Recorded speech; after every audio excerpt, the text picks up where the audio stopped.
Я, как всегда, начинаю с выражения вам благодарности за то, что вы откликнулись на приглашение к брифингу.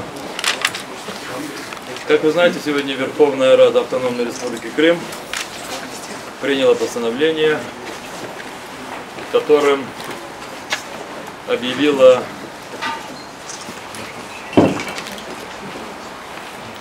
что Крым входит в состав Российской Федерации в качестве субъекта Российской Федерации. Я меньше всего хочу говорить о незаконности всех решений, которые в последнее время принимаются Верховной Радой Украины. Понятно, что этот этап правового беспредела, в который вступило прежде всего руководство Верховной Рады, он продолжается, и, видимо, еще мы будем свидетелями не одних удивительных, в кавычках, решений. Я хотел бы обратить ваше внимание на то, что даже в самом решении, который, вопреки всякому существующему законодательству, международным нормам, приняли депутаты Верховной Рады Крыма, есть вопиющее противоречие, отсутствие любой логики в принятом ими решении. Первый пункт постановления звучит: войти в состав Российской Федерации в качестве субъекта Российской Федерации. Казалось бы, какой еще следующий пункт должен быть органично из этого вытекать? 9-й пункт. Верховный Совет АРК обратился к президенту Российской Федерации и Федеральному собранию Государственной Думы Российской Федерации с предложением о начале процедуры вхождения в состав Российской Федерации в качестве субъекта Российской Федерации. Если бы у этих ребят была бы хотя бы малейшая логика, они бы ограничились бы двумя этими пунктами. Но между первыми двумя пунктами есть еще 7 пунктов, в том числе пункт 2, в котором говорится о том, что на 16 марта 2014 года назначается общекрымский референдум, на который предлагается выносятся следующие альтернативные вопросы. Вы за воссоединение Крыма с Россией на правах субъекта Российской Федерации? Или вы за восстановление действий Конституции Республики Крым 1992 года из-за статус Крыма как части Украины? Но если вы приняли решение о том, что вы входите в состав, то зачем вам референдум? Это не просто, знаете, грубейшее попрание всех правил, логики, элементарных процедур. Это уничижение над населением Крыма. Они объявили, а потом для формы сказали: ну вы все-таки на всякий случай выскажитесь. В этой ситуации мы расцениваем постановление Верховной Рады Крыма как действие дальнейшей эскалации ситуации как в Крыму и вокруг Крыма. В то же время принятое постановление полностью раскрывает тот план, который сейчас реализовывается, и все заверения и 25 февраля, накануне назначенной тогда внеочередной сессии, которая послужила поводом для митинга протеста десятков тысяч людей, и другие заверения руководства Верховной Рады о том, что у них нет никаких намерений, кроме того, как поставить Киев в такие условия, чтобы поговорить с ними и добиться расширения полномочий Автономной Республики Крым в составе независимой Украины. Теперь, как говорится, лица всех открыты, планы всех известны. Другое дело, каким последствиям это решение, а также попытки его реализации приведут Крым. В этой ситуации Меджлис крымско-татарского народа, исходя из того,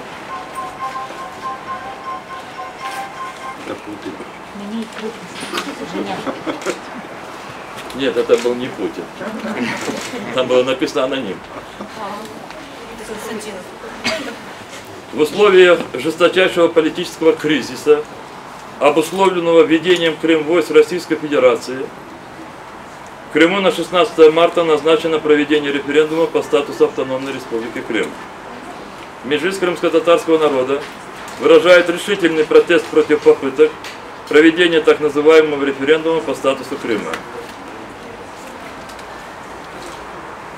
такое принципиальное решение, только мы еще не знали, что это будет 16 марта, мы приняли вчера на заседании Меджлиса крымсарского народа. О том, что в условиях, когда на улицах войска, в условиях, когда полная правовая вакханалия, объявление будь какого референдума, а также в отсутствии законодательства, это является действием дальнейшей дестабилизации ситуации в Крыму. Соответственно, и учитывая другие факторы, в том числе и то, что предлагается провести референдум в форме, которая совершенно игнорирует мнение коренного народа полуострова крымских татар, Меджлис крымско-татарского народа не признает данный референдум, соответственно призывает всех жителей Крыма, независимо от их национальности, полностью бойкотировать все этапы его подготовки, а также голосование в день проведения референдума. Вполне очевидно, что независимо от того, какое количество голосующих придет в этот день, объявлено сегодня Верховной Радой, ими будут обнародованы те цифры, которые им укажут в другом месте. Таким образом, мы сегодня же доведем до сведения всех жителей Крыма о действиях Верховной Рады, которая полностью попирает права и интересы всех жителей Крыма, независимо от национальности, полностью игнорирует их право на свободное волеизъявление. И я не сомневаюсь в том, что подавляющее большинство жителей Крыма избирательного возраста, они соответствующим образом и отреагируют на наш призыв. Я думаю, что подавляющее большинство, я уверен в этом, жителей Крыма прекрасно осознает, куда могут завести Крым целая цепочка незаконных, авантюристских решений, которые принимаются в последние дни Верховной Радой Крыма. И что, по-вашему, это значит для вас и для вашего народа? Это значит, что в Крыму идет дальнейшая эскалация напряжения. Я понимаю, что те, кто готовил именно такой вариант решения с референдумом, они приготовили и другие какие-либо действия для того, чтобы обеспечить его выполнение. Мы продолжаем обращаться ко всему населению Крыма, осуществлять тот явный, очевидный бойкот всех последних авантюристских действий, в том числе теперь бойкот референдума, сохранять спокойствие. Мы вместе со всем населением Крыма ожидаем разрешения политического кризиса в Крыму и вокруг Крыма теми игроками, от которых это зависит. Прежде всего, международные организации, украинское государство, Россия и другие сопредельные государства. Прежде всего, полная реализация всех мер, которые предусмотрены международным правом в случае полного игнорирования норм, предусмотренных международными обязательствами и договорами всех государств. Do you fear violent conflict in Crimea? Do you fear violent conflict in Crimea? Чувствуете, что это может привести к конфликту, насилию? Все, что делается в последнее время в стенах Верховной Рады, это не направлено на снижение напряженности. Мы вчера приняли другое заявление. Мы его как раз готовили к обнародованию, когда получили настоящее решение Верховной Рады, о котором я вам говорил. Это было обращение Меджлиса крымско-татарского народа, международной общественности, Организации Объединенных Наций, Организации по безопасности и сотрудничеству в Европе, парламентариями, главам правительств Европейского Союза, Совету Европы. И это обращение называется «О деэскалации ситуации на Крымском полуострове». Предчувствуя о том, что ситуация может совсем выйти из контроля, мы обращаемся к ним с просьбой с целью деэскалации военного конфликта в Крыму, который может привести к массовым жертвам среди всего мирного населения полуострова, незамедлительно рассмотреть возможность введения на территории Крыма международного миротворческого контингента сил безопасности ООН. По-другому, каких вы боитесь последствий? Вы в последние дни видели ту тактику, которую применяет действующая власть, в кавычках. Они направляют против тех или иных объектов, в частности воинских гарнизонов, людей, которых они называют отрядами самообороны. Эти люди, чувствуя полную свою безнаказанность, имея определенные поручения, они создают конфликтные ситуации, а после них туда, если эти ситуации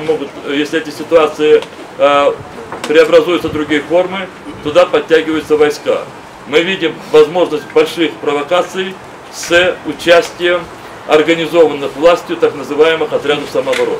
Но если ОПСЕ не возможно прийти в Крым, потому что в границе не, допустим, что возможно сделать международное сообщество. И не только то, что вы говорите.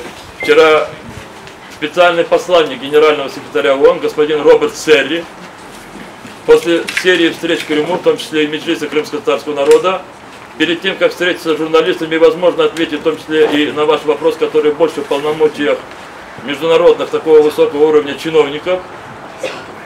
Он был заблокирован группой, которая себя называла не то народными дружинниками, не то отрядами самообороны, и она вынудила его вылететь за пределы Крыма.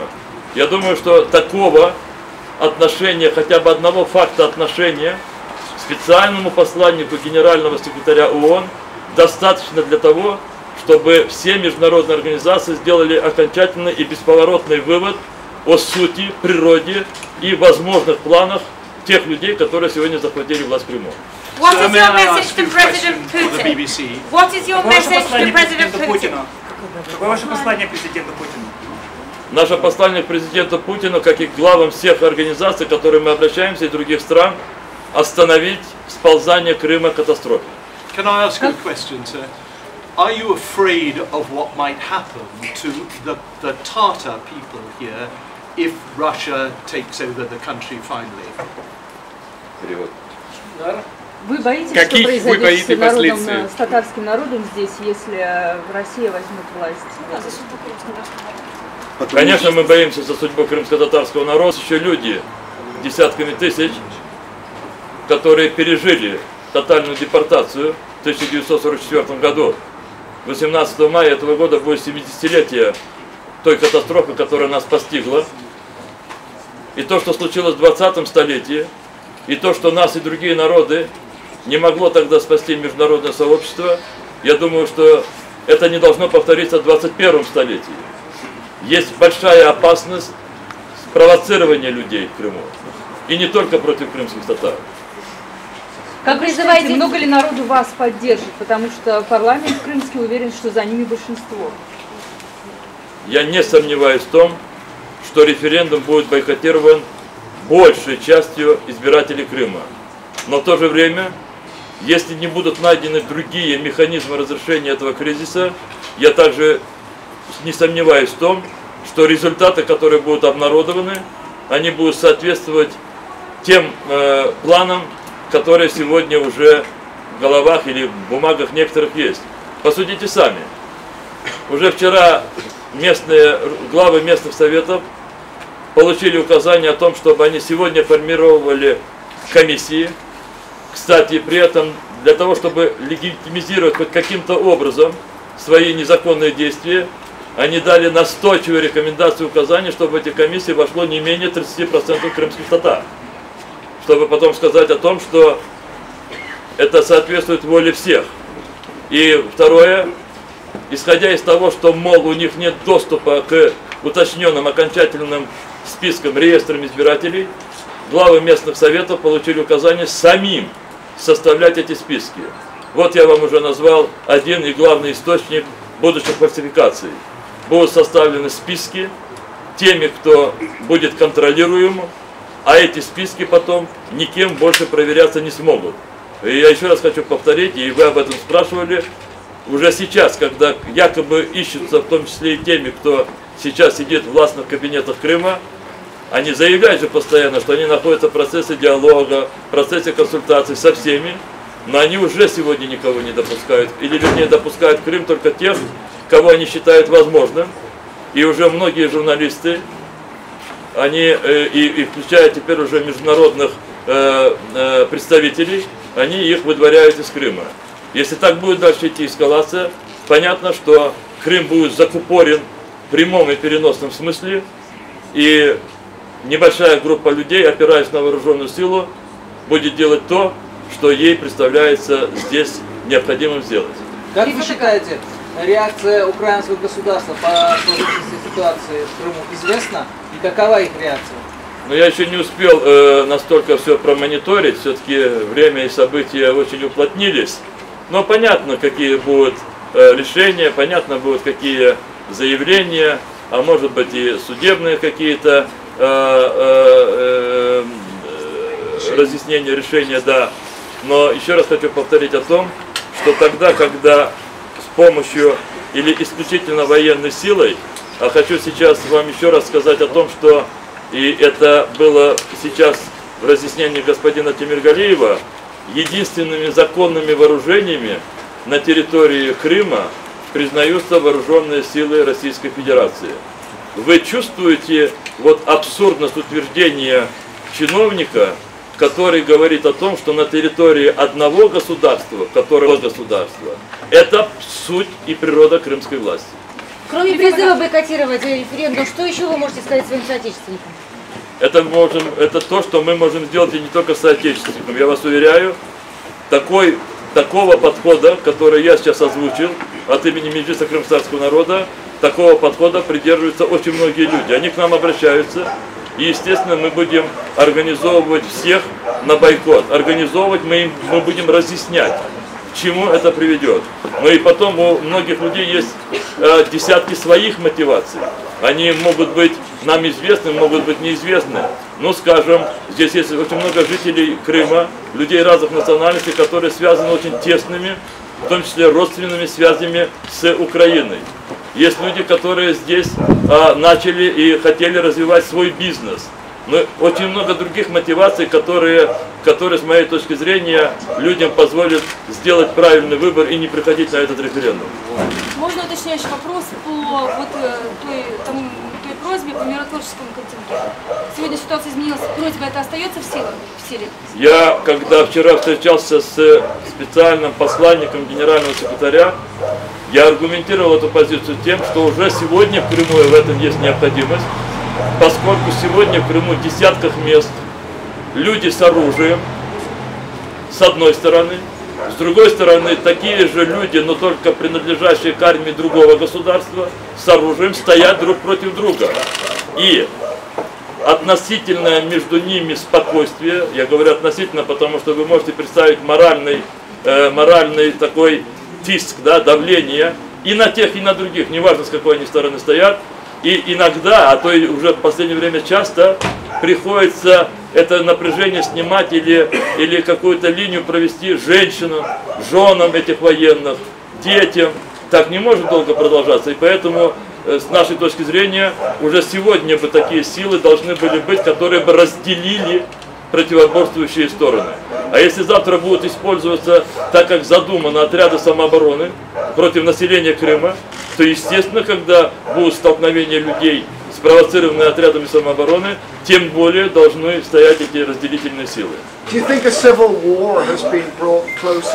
вы думаете, гражданская война уже приблизилась?